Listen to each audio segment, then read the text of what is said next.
Hey y'all, Marshall Wilson here. Thanks for stopping by. This evening, I'd like to discuss a topic I'm calling "In Good Concord: United in Counter Revolution." Now, don't get too excited yet. We need to talk through this. I'm not just talking about standing out with a pitchfork and yelling for things to change, or even just waving a sign. I'm also not saying it's time to start shooting people. So the fact that I use the word revolution, let's discuss what I mean by that. So let's begin at the beginning where it all began. You guys know about Concord, Massachusetts, and it's not far from Boston, and of course Lexington, and that's really where the Revolutionary War, the American Revolution, began. So there was a cache of arms, a storage store of arms and ammunition at Concord. The British Army garrison in Boston intended to march out to Concord and to claim those arms, to disarm the citizens. And so a bunch of patriots, including Paul Revere, rode out to meet them and met them on Lexington Green, which is why you hear of Concord and Lexington, and sent them packing, taught them a lesson. Of course, they didn't really grasp the meaning of the lesson until a couple of years later. But the point is, this was, what was it, September 19th, 1775, I believe? No, April 19th, my bad. April 19th, 1775. I should have known that. And of course, the result was that the colonies actually established their liberty from the British tyranny, the British crown, and they did it because, and I hope you don't mind, I'm making a play on words here, because they were in good concord. Not only were they at Concord and were they prepared and ready, and not only were they willing to do what was necessary, but they were in good concord with each other, not just the town of Concord, but Concord. So the word Concord, the English word Concord, is drawn from Latin roots, and it literally means with heart. Con means with in Latin. Actually, it's con, and cord means heart. So with heart. So it meant that their hearts were together. Now, do you really suppose that every single colonist who fought alongside each of the other colonists risked their lives for the liberty of their families and for the blessings of liberty for themselves and for their posterity? Do you really believe that those people agreed with each other all the time, that they never had any disputes, that they never made anybody mad, that they never, just wished that this neighbor would go jump off a cliff somewhere? I'm willing to bet, because it is the human state, because we are all corrupt, that at some point, each of those colonists at some point annoyed the others. Each of those colonists at some point uh, had a disagreement with his own family, with his neighbors, with the community. But the thing is, in this moment, they came together in good concord. In good concord, they were in agreement with each other. And in the Declaration of Independence, if you've ever read the end of it, it says that trusting to Providence, we here we pledge to each other our excuse me, I can't believe I can't get through this. Our lives, our fortunes, and our sacred honor. I don't know how you can be in much more concord than that.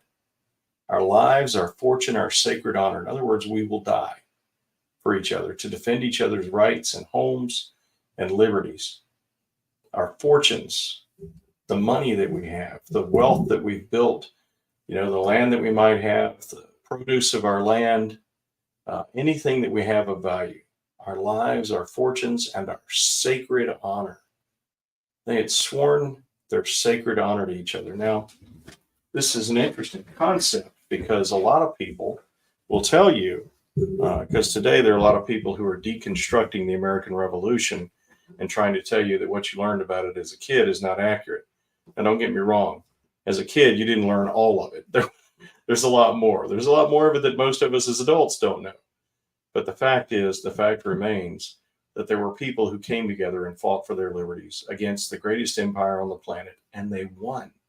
Why did they win? because they were in good concord with one another, because their hearts were together. So, how do you get disparate people? Disparate meaning not only from different places, or but people who are different from each other, such that they might actually disagree and at sometimes be opponents to each other. How do you get them all to work together? How do you get them to be of good concord? How do you get to bring their hearts together in such a way that they will take on duties and sacrifices and suffering together? Well, as you know, I'm a retired combat veteran infantry officer. I know you've heard me say that. I hate to pound on it, but I want to let you know I've got some experience with this. So when I went to Iraq, I had guys in my unit who were crazy old guys from back in the woods. I had farmers' sons. I had guys who came from the city. I had a couple of guys from downtown New Orleans, and I had guys who had actually come here from other countries. I had guys who were of Native American extraction. We had people who were profoundly faithful Christians. We had a couple of Muslims. We had people who had rejected faith outright. And frankly, my chief medic on his dog tag said that he was a Jedi. So my dog tags, by the way, in case you're interested, said mere Christian. So I'm a mere Christian. I merely try to follow Christ. And I'm not very good at it, but I'm trying. So the thing is that we were a bunch of really strange people all thrown together at the same time. And yet we accomplished things that most people thought we couldn't. And boy, I would love to tell you it was because I was a brilliant leader, and because my men had so much respect for me, and because I always knew what I was doing and I never made mistakes and I always got the job done. And the simple fact is, none of that's true. I'm not brilliant. I didn't always know what I was doing. Sometimes my men didn't respect me, and sometimes they were right not to respect me because I messed up. I made bad decisions. I didn't always have the situation in the palm of my hand. As a matter of fact, I rarely did. But I tried. I tried really hard, and things worked out well for us because we were of one accord. We were in good concord with each other, even though there were various of us, including me, who sometimes annoyed the rest of us. There were various of us who came from a perspective on life that was very different from some of the others. And yet we were of good concord. Now, if you will, I would like to claim a little bit of credit for that, for bringing us together into good concord. And how did that work? I don't get credit for all of our wins. I don't get credit for the fact. Hi, Miss Debbie. I'm glad you're here. Thank you for coming. So I don't claim credit for our wins. I don't claim credit for the fact that I took 130 men downrange and brought 130 men back. I don't claim credit for that. There were too many variables. I didn't make that happen. What I did do was I developed this vision. I developed a vision based upon the mission, of course, the actual situation we were dealing with, what we were trying to accomplish. Hi, Barb. I want to tell you, I'm really enjoying that chocolate zucchini bread. I'm enjoying it a little too much. Thanks, Barb. So what I did was I developed this vision, and the vision was executable. It was something we could actually accomplish. It would be tough. It was hard. It was amazingly hard, some of the things that we did, and it was terribly dangerous. But we did it. But this vision was, from our perspective, necessary. The things that we did had to be done by someone, and we were the guys who were there. So when I presented this to the guys, first of all, there was really no honorable way out. We pledged our sacred honor to each other. There was no way to say, well, maybe this doesn't really need to be done. In the situation we were in, given the information we had at the time, we knew that it had to be done. Okay? So we pledged our sacred honor to each other.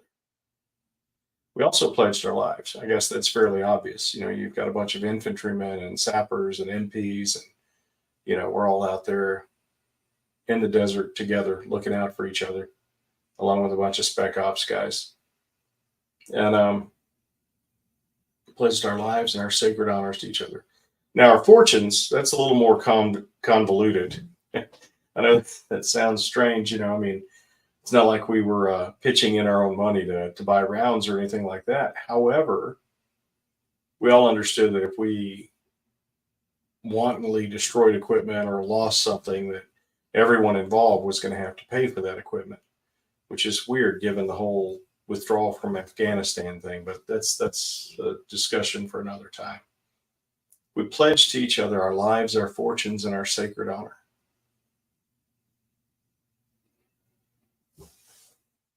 We believed in what we were doing. We saw the value of it.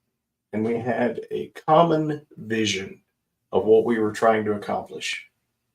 Now, sometimes we argued about tactics. And I will let you know, even as the commander, I would sit there and let people sharpshoot my tactics, because what we did was so important that I didn't need to be right all the time. What we did was so important that it was more important to be right than it was to be the one who was right. I hope that makes sense to you.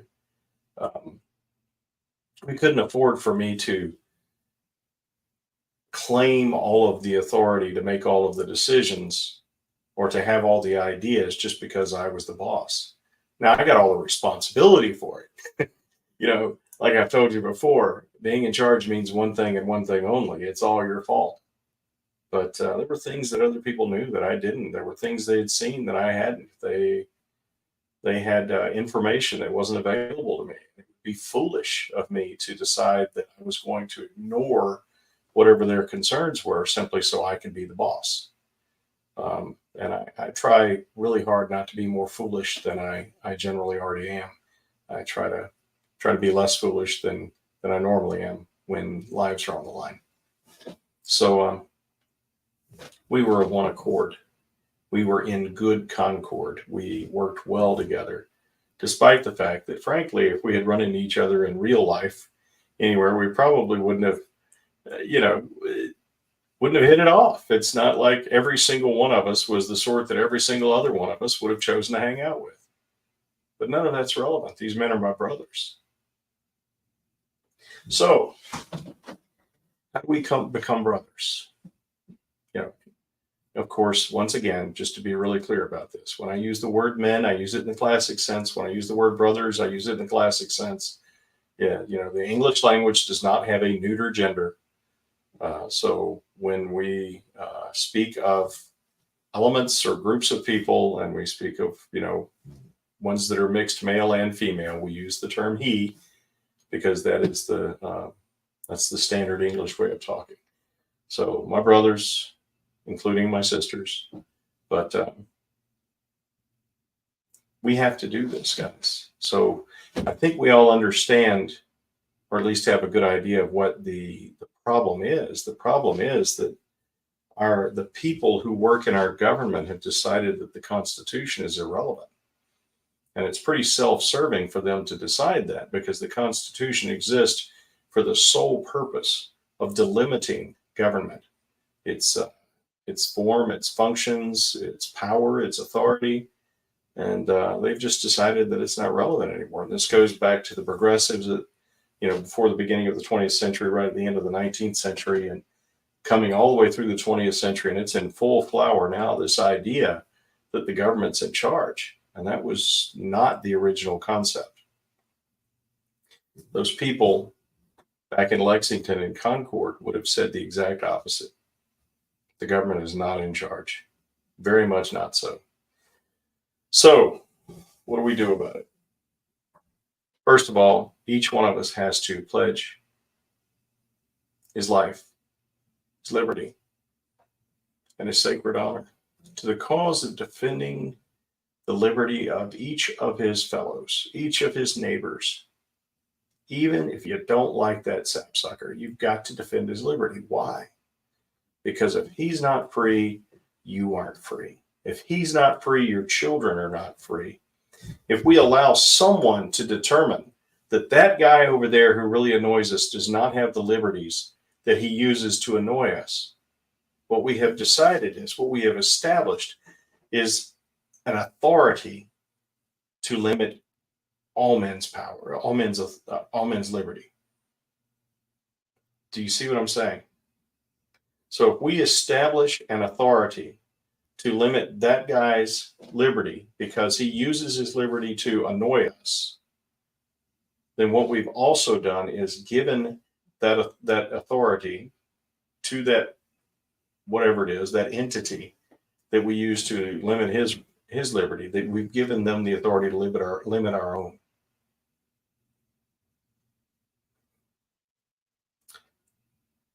As for me, give me liberty or give me death. By the way, you're going to have to work really hard to get me death.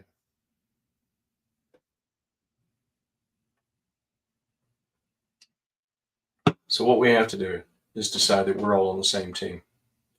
It's not red against blue. It's not conservative trademark, the whatever's packaged as conservative these days versus whatever's packaged as liberal. I mean, you guys read 1984, right? East Asia has always been at war with Oceania or whatever. Guys, we can't allow this to continue. So what they do is they set us against each other because they know that we hold all the power, that we have all the numbers, that we control the means of production. Yeah, there you go. We are the ones who make things. We are the ones who do things. We are the ones who grow their food, even if they want to make it in a laboratory. We own this place. The problem is we're sitting on our hands because we believe what they say, that they're in charge, and they're not. All right? And the only way that they can maintain their control over us is to convince us to not work together. So right here, right now, I'm going to tell you, if you live a lifestyle that I disagree with, if you do things that I don't like, if you use your liberty to engage in activities that I find unacceptable, and yet you will stand up for my children's liberty, you're my brother. You understand what I'm saying? I hope y'all are getting this. Because to come against you, they'll have to come against me. And there's one reason and one reason only. I love my kids. Because I love my kids, I have to look down the line and see what's waiting for them. And by God, if there's anything I can do about it, it's not going to be chains. They will not belong to anyone.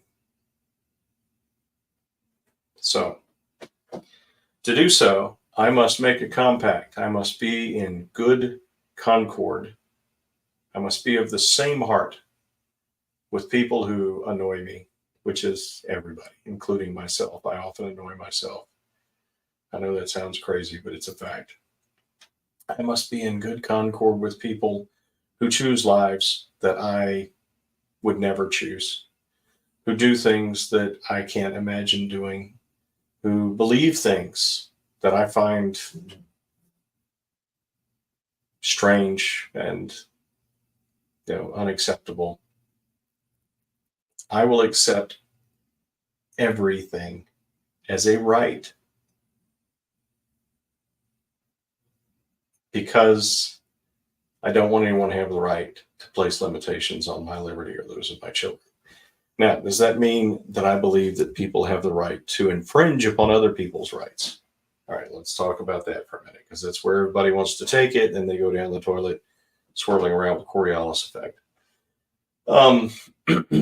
So here is the purpose of government: to secure the individual natural rights of each citizen, or the natural rights of each individual citizen, rather. Okay. So when I say that I believe all men are free, Do I mean that I believe that all men have a right to just kill randomly whoever they want? Obviously not. And the reason is because each of those other people has the right to live. Now, do I believe that a man has a right to own a gun? Oh, absolutely. Absolutely. Buy a howitzer. Get your own MiG. You know, if you can afford to keep it and maintain it, go for it, man. Now, that might sound crazy to people, but the issue is that keeping and bearing arms is not the problem. It's how you use them. So, if you use them in self defense, fan freaking tastic. If you use them to defend your liberties from an overweening government, that's fine. Now, let's go into that for a minute. We'll back up. We'll come back to that. If you use it to go hunting, of course, that's fine.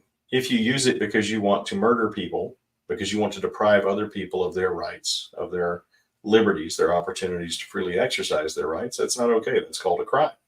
And you need to be stopped, hopefully by other people who are armed. So when I talked about using your weapons to protect yourself from an overweening government, I said protect. Okay. You will notice that the colonists were defending themselves from the British. They didn't go out and attack the British. They were defending themselves. They were minding their own business, and the British were coming to mess with them, coming to deprive them of the necessary tools required to maintain their liberties. Right? So the British showed up and said, we're going to take away your tools that you use to defend yourselves from both us and from marauders and whatever else. And the colonists said, not going to happen. And that was the right answer. Okay. Now, in the Declaration of Independence, I know you've heard me quote this a million times, and I'm going to quote it at least 10 million more. So buckle up. We hold these truths to be self-evident, that all men are created equal, every single one of them. Anytime somebody walks up to me and says, yeah, but what about him? Do you think he should have a gun? All men are created equal and are endowed by their creator with certain unalienable rights. Because they're endowed by its creator, it doesn't matter what I think. My opinion is irrelevant. The creator gave that man those rights. And there's no way that I can deny him the free exercise of his rights without also placing limitations on the free exercise of my rights. All men are created equal. They're endowed by their creator with certain unalienable rights. Among these are life, liberty, and the pursuit of happiness. To secure these rights, governments are instituted among men. Any government that functions contrary to these principles must be altered or abolished. The people have a right to alter or abolish it. Look, folks, this counter-revolution is about altering it in lieu of abolishing it. Okay. So let's talk about what that might look like. I kind of alluded to this a while ago, the progressive counter-revolution. What I'm talking about here is actually a counter-revolution to reestablish constitutional governance. All right. So in 1789, the U.S. Constitution was ratified. Now keep in mind that was after the Articles of Confederation were dissolved. And then we went through this huge national discussion between the Federalist and the Anti-Federalist. And just for the record, the Anti-Federalist made some excellent points, some serious concerns, and most of them have actually played out. You've actually seen them happen in your own lifetime. So ultimately, we ended up with the Constitution of the United States of America, which was ordained and established to secure to ourselves and to our posterity the blessings of liberty. Okay. That's the purpose. That's why it was made. I mean, it's right there in black and white. The guys who did it wrote their intent to secure the blessings of liberty to ourselves and our posterity. And then in the Declaration, they said government exists to secure, government is instituted to secure these rights, the natural rights, life, liberty, and the pursuit of happiness. Okay. And then they go on to say alter or abolish any government that doesn't work according to these principles. So it was working according to those principles, but things weren't perfect because we live in a broken, fallen, imperfect world We are surrounded by broken, imperfect people. And we are also broken, imperfect, corrupt people, each one of us. So that makes for a lot of problems, right? Lots of problems. Life is hard. It's very hard. Life is difficult, and it can be frightening. I have been scared in ways that I can't describe. And some of the things that I feared have come upon me, yet here I stand. So life's hard. I'm sorry. I am. But none of us has the right to shift responsibility for the hardness of our lives to anyone else. Ask for help, accept help, beg for help, work for help, change your situation through developing a vision, working through a plan, and doing what's necessary. All of that is perfectly acceptable. But you don't have the right to force the hardness of your life onto someone else. That's yours. That's your burden to carry. Now, there are a lot of people who want to do good. There are a lot of people who want to help with those burdens, and I have been helped immensely by people who simply wanted to do what was right. Not because they thought I was a great guy, not because they thought they were saving the world, just because there was an issue in front of them and they wanted to fix it, and I happen to be at the center of that issue, and I'm grateful for that. So that natural, or actually it's an elevated human ideal of taking care of your neighbors, being your brother's keeper.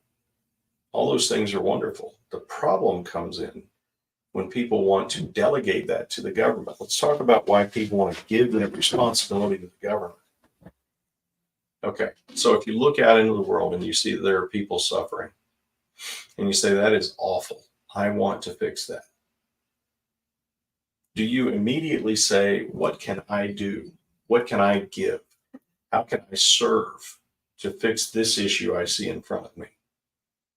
And of course, the next issue is you look around, even after you've had some impact on the issue that you started with, and there are 8,000 more issues. And you wonder why all those guys aren't doing something to help. And what you don't know is maybe they are. You don't know. You don't know what's going on. I don't know. But you're hoping that other people will come together. You're like, this guy's got a big house. Why doesn't he help these people over here who have nothing? It's far more complex than that. Far more complex than that. And even if it were that simple, I don't have the right to go compel that guy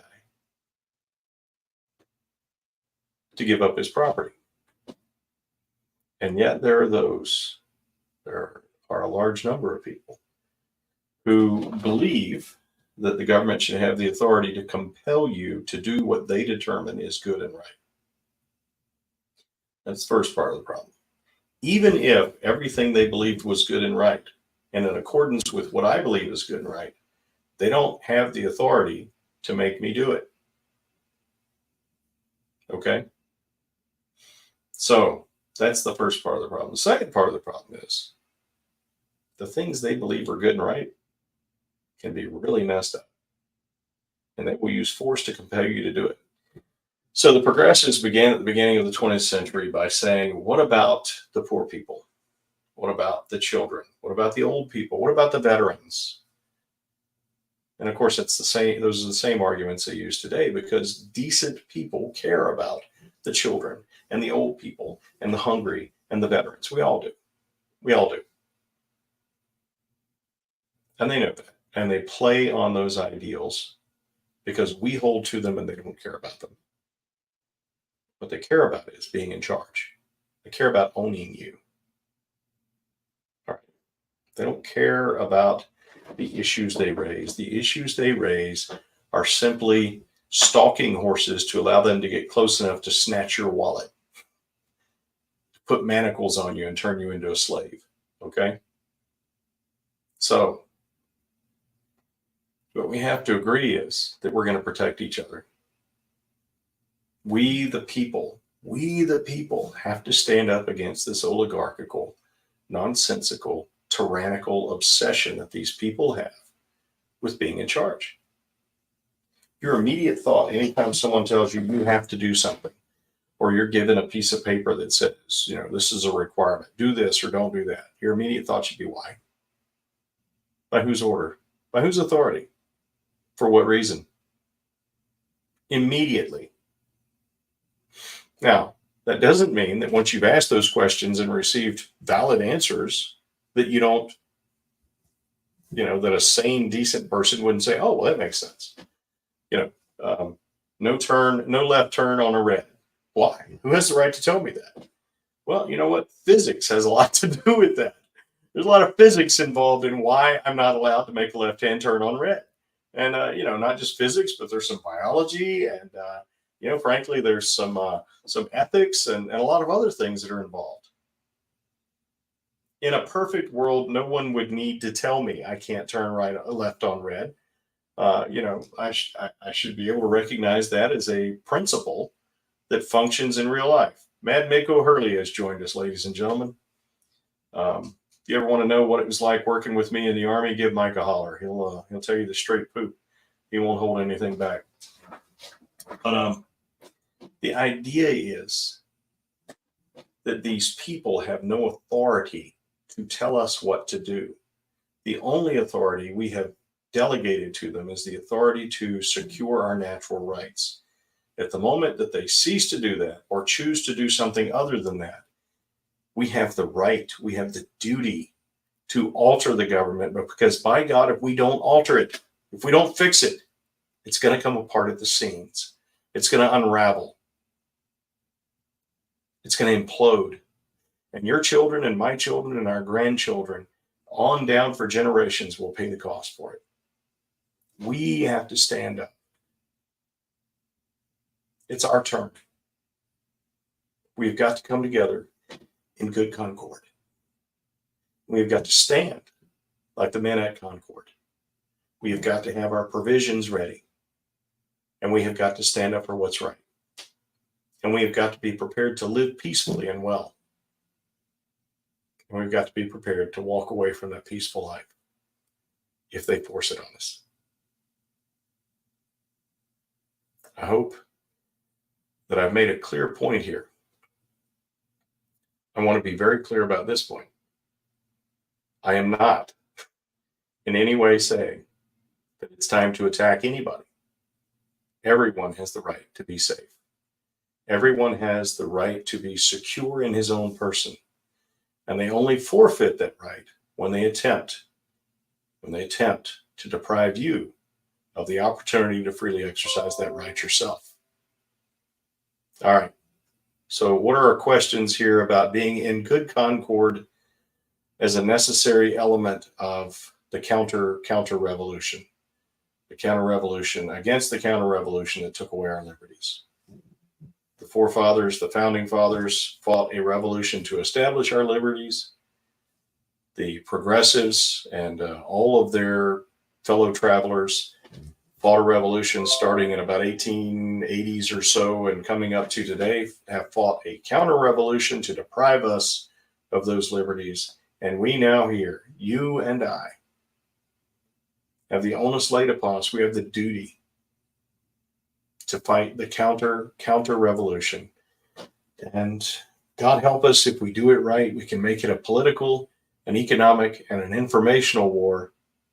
And we can preclude anyone becoming violent. I know.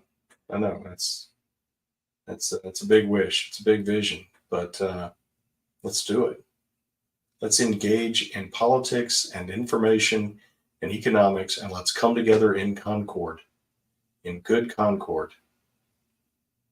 Lay up stores for ourselves, lay up stores for our neighbors, look out for each other, and protect each other's rights until the people who insist on depriving us of the free exercise of our rights come out of cover, expose themselves, and attack us.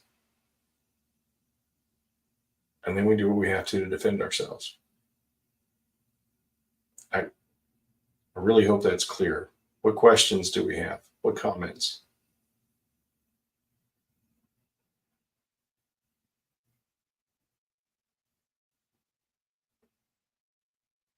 Anything, Todd?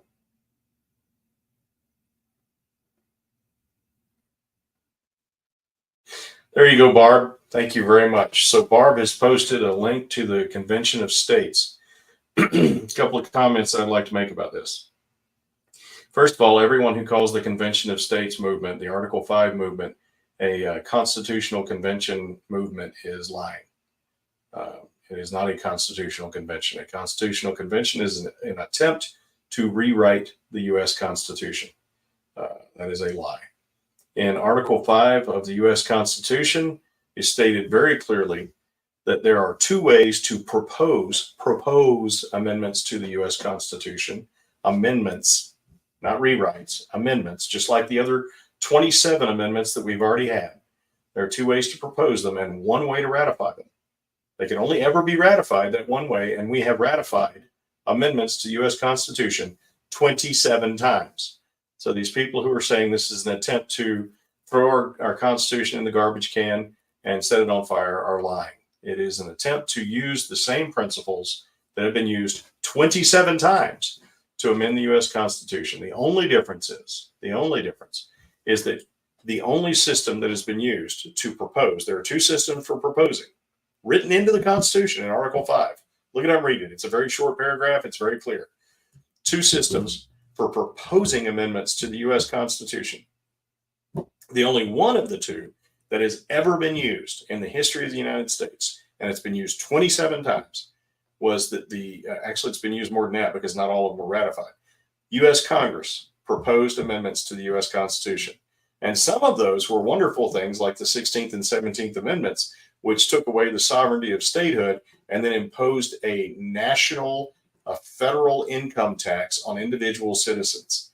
How's that? How's that working out for you? So that's what happens when we let Congress propose the amendments, okay? They still have to be ratified by the states, but Congress proposes them. The other way to propose them, not to ratify them, there's only one way to ratify them. The other way to propose an amendment is that we, the people, get our state legislatures together and force them to propose amendments that will limit the power, scope, and reach of the federal government. I don't know why people are so afraid of this. I mean, don't get me wrong. It's a long road to hoe, and it opens up some serious issues. But you know what? Congress has the authority to open up those same issues anytime they want to, such as term limits, such as forcing the legislature, the national legislature, the Congress, to actually live under the laws that they propose for us or that they make for us, and also having a constitutional review under the Supreme Court, all kinds of things that you can propose. And frankly, Congress has had the authority to do this for 240 years or so, and they've refused to do it. So maybe it's our turn. But once again, to be very clear, there are two ways to propose amendments. That changes nothing. It's like saying, hey, I have an idea, guys, let's vote on it. Seriously, that's all it is. So if we ever actually call a convention, a constitutional convention, under Article 5, the only thing that can ever come out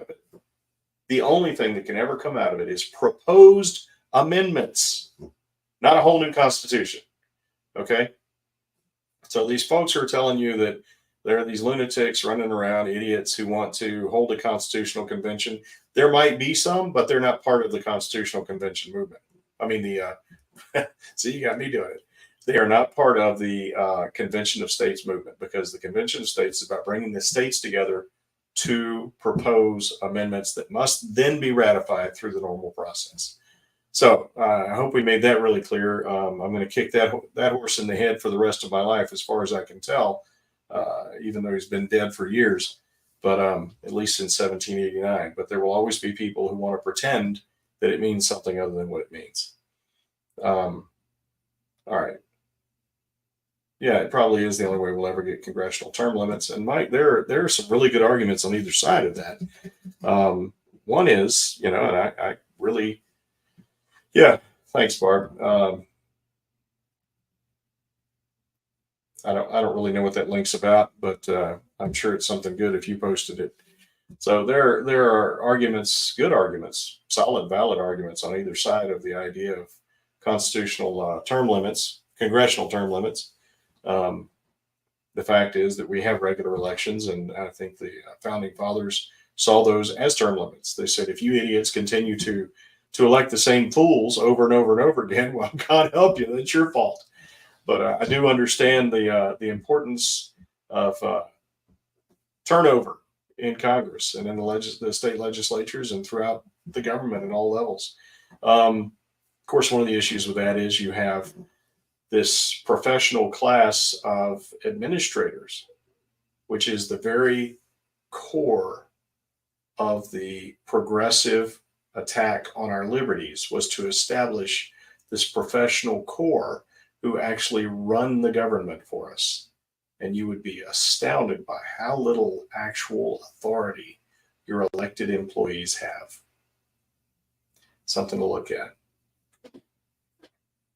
Yeah, Todd, there you go. So I'm currently running for governor, as many of you know, as a Constitution Party candidate, which means that I lack party structure and money. In every other way, every other single way, experience, training, education, capabilities, personal character, I so far outpace the other candidates, the major party candidates for governor, that it is not even funny. On a level playing field, I would absolutely eat their lunch and, put them in the corner with a dunce hat on. The problem is I don't have the money to buy the platform. That's it. I don't have the money that's required to buy the platform, to put myself up there so that I can then do those things that I am very capable of doing. And if you don't believe me, ask Mad Mick O'Hurley whether or not I can grab a hold of somebody, put them on a dunce stool, and put a little funny little hat on them and demonstrate how they are wrong in 47 different ways for all the things that they claim are true and good and wonderful. Yes, it is. All right. What other questions or comments do y'all have? My good friend Todd Williams has explained to me recently, with support from my wife, that I tend to hog the conversation. So please speak up.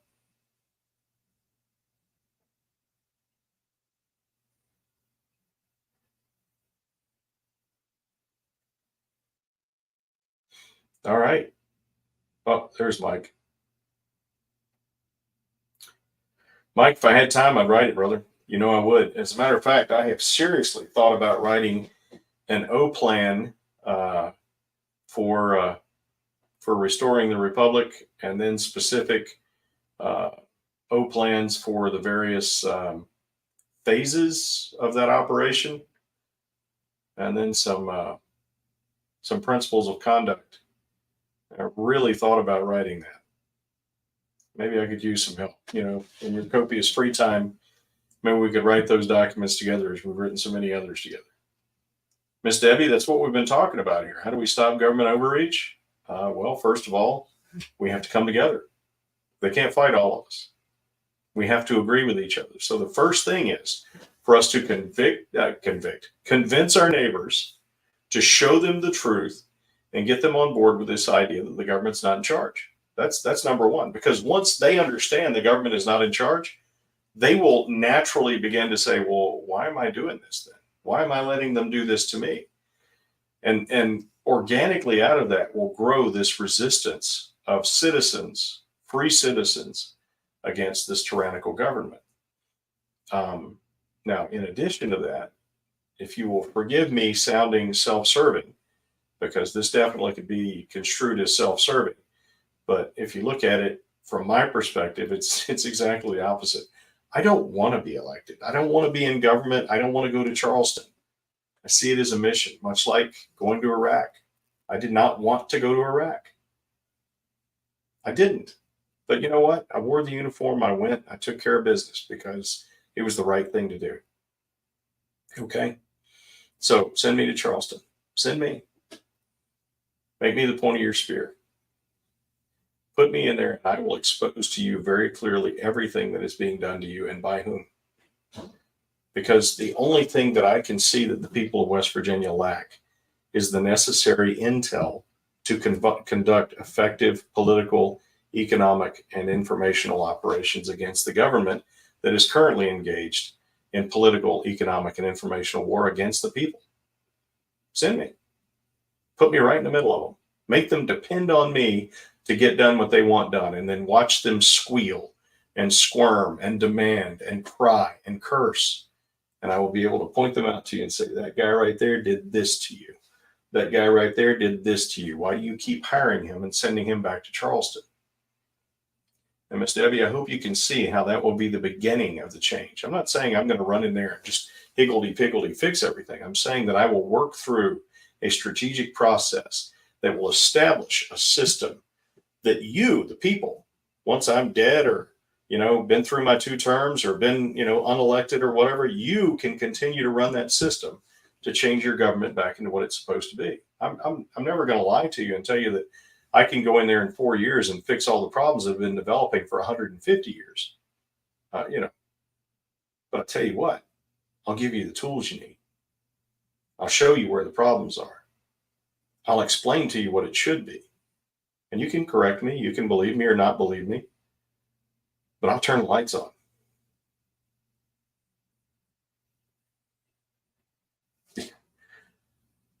Yeah, I mean, what Barb's saying is so absolutely true. Let me put this up here. So what Barb's saying is completely true. I hope y'all understand that every single time the government says, oh my God, there's a horrible problem and only the government can help you, that their intent is to take more of your liberties. Their intent is to take greater, stronger, deeper, more strict control of you. Every single time. That's all it's about. Even if the issue is valid, if they try to get you emotional, the intent behind getting someone to be emotional is to get them to stop thinking. And if they stop thinking because they've listened to your claims of how dangerous or frightening something is, then they will necessarily take your advice and do what you tell them to do. That's what this has always been all about. This is nothing new.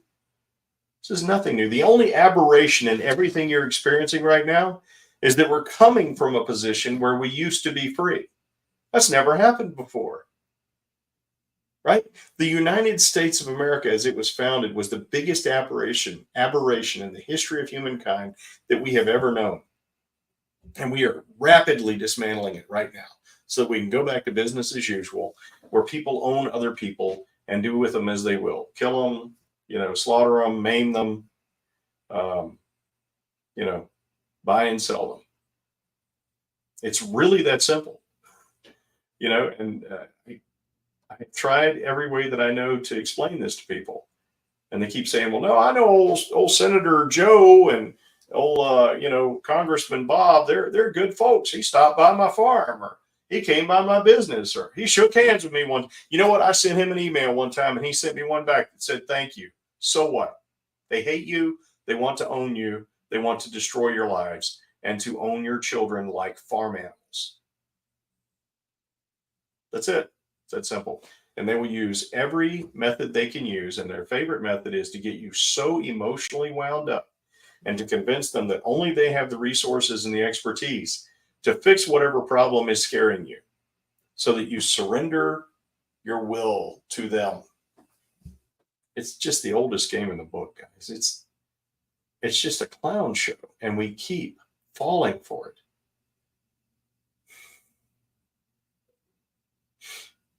That's really as far as we need to go here, I think. I think if you take those principles and apply them, you will very soon end up seeing what's going on in every sector. Just take a look at it. When your delegate or state senator issues a press release that says, today we did wonderful things to make sure there will be jobs for your grandchildren. And then you look into it a little more, and what they really did was took $290 million out of your pocket and gave it to Bill Gates with no guarantees at all. You got to start looking into this stuff. It's an absolute vile clown show. There it is, Todd. Who said that? I mean, besides you. Obviously, you just said it, but where's that original thought come from? A government big enough to give you everything you want is big enough to take everything you have. And We apply Murphy's Law here. Whatever can go wrong will go wrong. We also apply Lord Acton's maxim. Power tends to corrupt. Absolute power tends to corrupt absolutely. So take those two concepts. A government big enough to give you everything you want is big enough to take everything you have. And power corrupts. And you put those together, and what do you really get? They're going to take everything you have, including yourself. They're going to take you away from yourself. You no longer own yourself. That has always been the intent.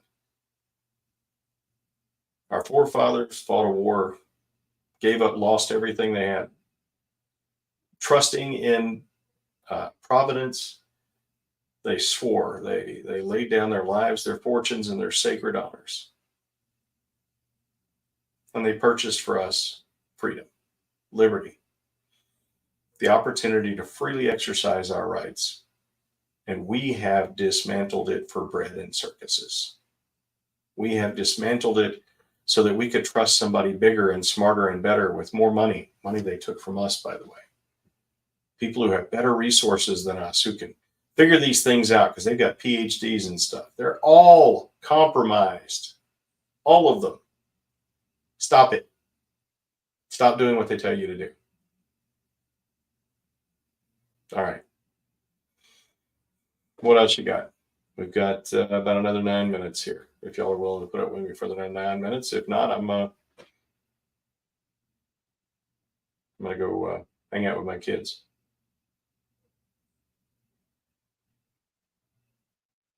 All right. Thank you. I realize that some of what I said here sounds radical to some people, but frankly, if what I said tonight sounds radical, it's because you're not paying attention. And I hope you're paying attention. And I hope that you will share this with other people to help them to see what's going on. And anytime you wonder why crazy old Wilson decided to run for governor, think about tonight. Think about what we discussed. And I think you'll understand it.